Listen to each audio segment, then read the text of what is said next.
he told me to call 911, I realized that this was serious. Smoke from the attic started pouring. The house was just dropped into complete darkness and couldn't see anything. They immediately switched me to the fire department. They told us to get everyone out of the house.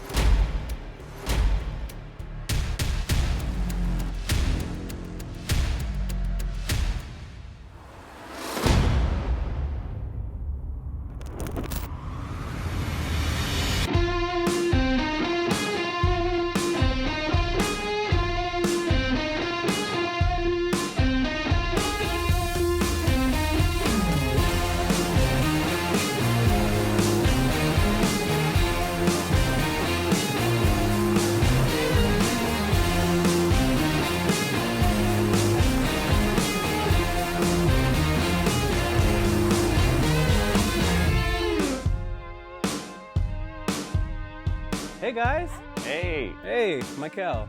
nice meeting you. Yeah, Matthew, right? Yeah. And Michael and Christina. Christina, good to meet you. And who's this little guy? This is Oscar. Hey, Oscar. How are you? Well, let's go inside. You can tell me all about what happened. Okay, let's go.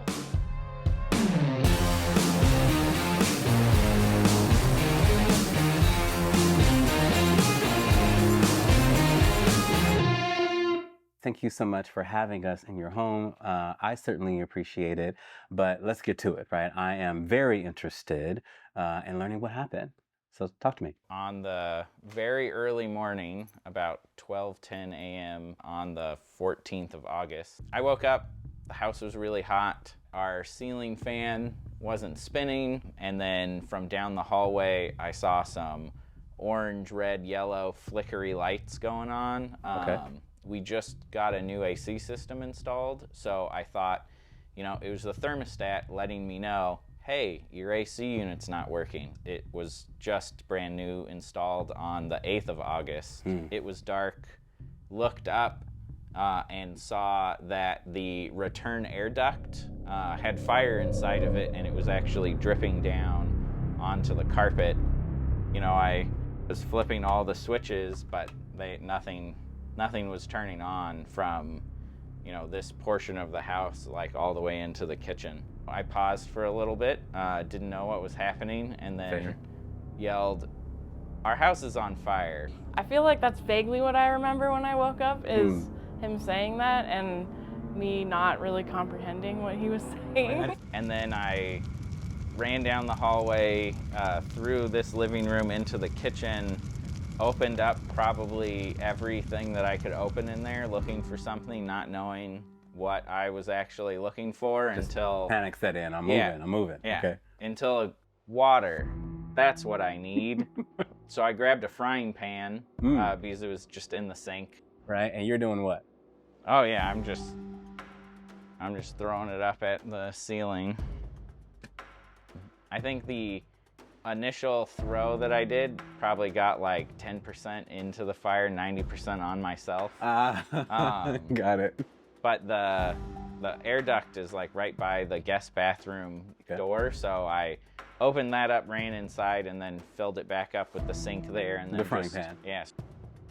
Then I just stood here and threw up some more, and then just kept going. When I got the rest of that little fire out, the house was just dropped into complete darkness and couldn't see anything, and that was when smoke from the attic started pouring into the house. So you don't see the flame anymore because of the frying pan, but you're seeing the house filled with smoke. So that's telling you maybe more is happening that I can't see. Yeah. Okay. So she calls 911, you know, they tell us to leave the house. The house is filling up with smoke and it is becoming harder to breathe, so I knew that I needed to get out of the house quickly.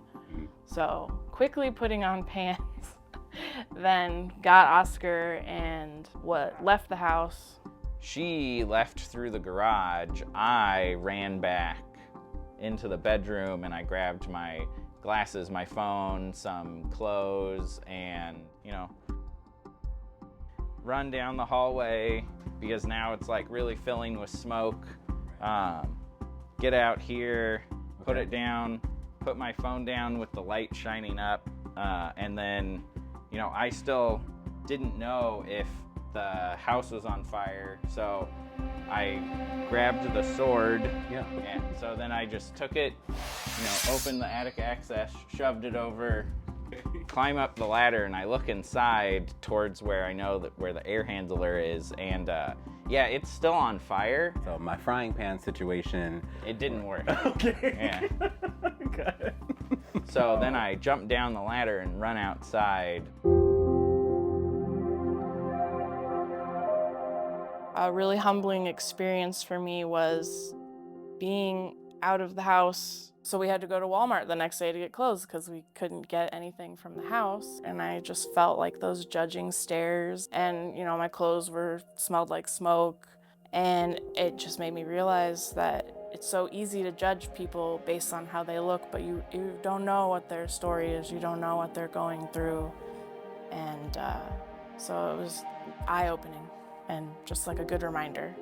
A big part of my life has been playing miniature games, and since the fire happened, there's been 3 major events that I haven't been able to have fully painted armies for, and I even considered not going to the event because of that. While I've accepted that that impacted me, it still is upsetting a little bit.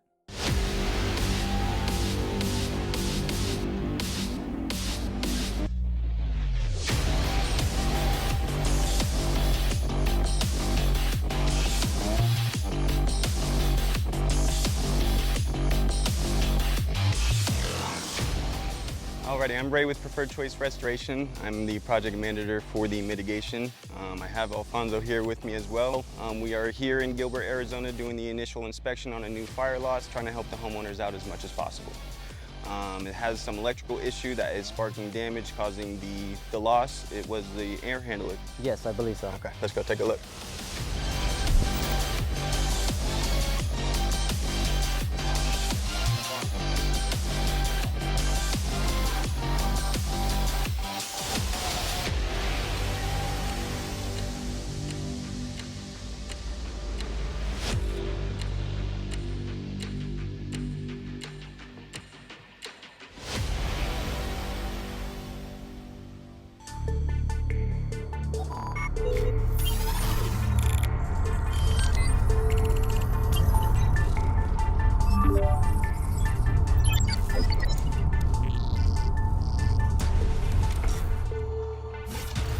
And for clarity's sake, for those that don't know, ALE stands for Additional Living Expenses, right? And that's an aspect of your insurance policy, your homeowner's insurance policy, that's designed to cover the cost to live elsewhere while your home is being repaired, right? And so we are in your Airbnb now, right? How long have you guys been here?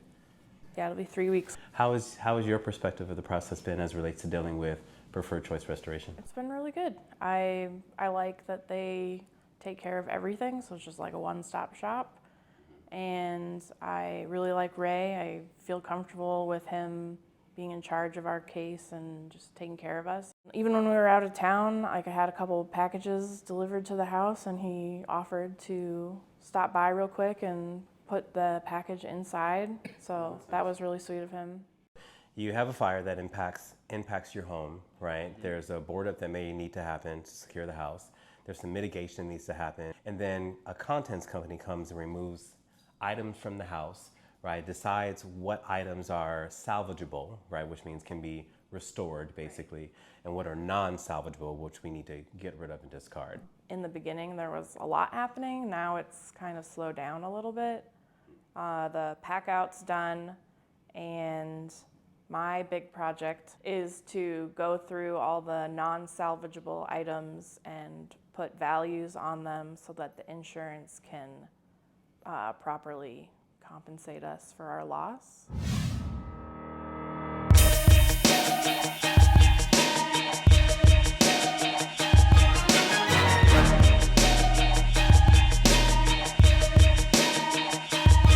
All right, come on, let's do this meeting. Come on.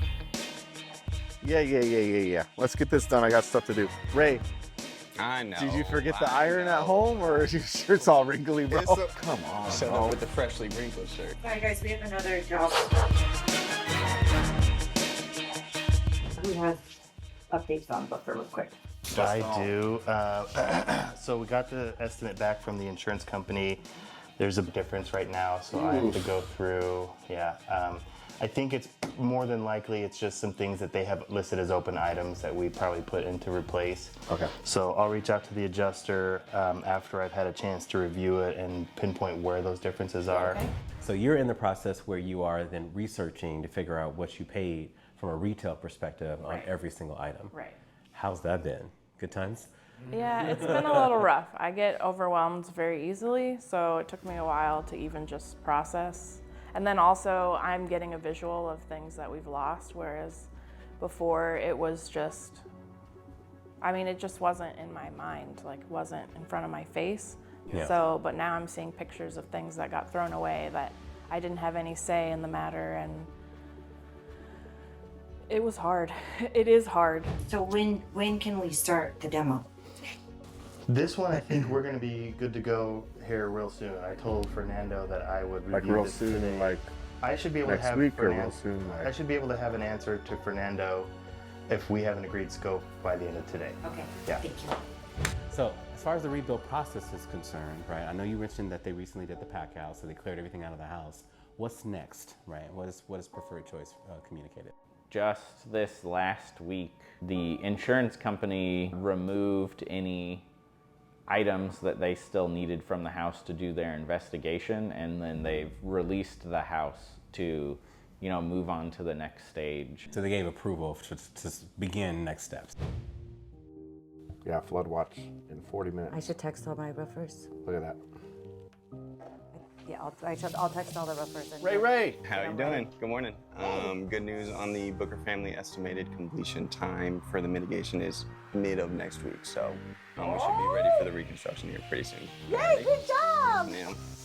Way to go. Oh, thank you for hitting the button. Thank you. Always with the button. I hear this in my head. Like when something good happens, I'm like,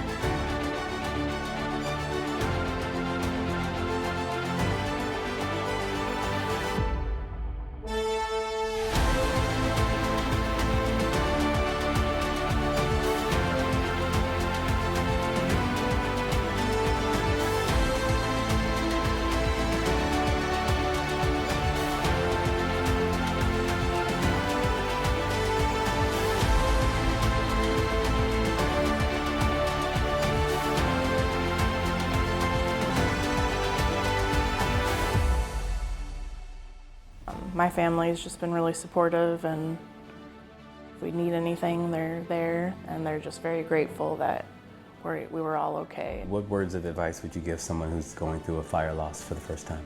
To trust the process and take things one step at a time, because it can be very overwhelming.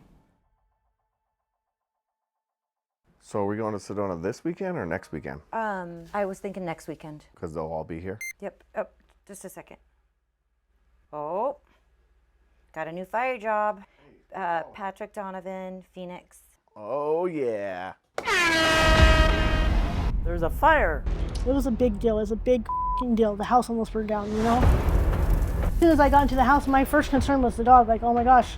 He was in the fire room. For the GoFundMe account, one of the things I want to do is, be able to ask him to the vet and make sure that he's okay. Well, to pay anything that wasn't paid by the insurance company. And maybe I go out and get laid.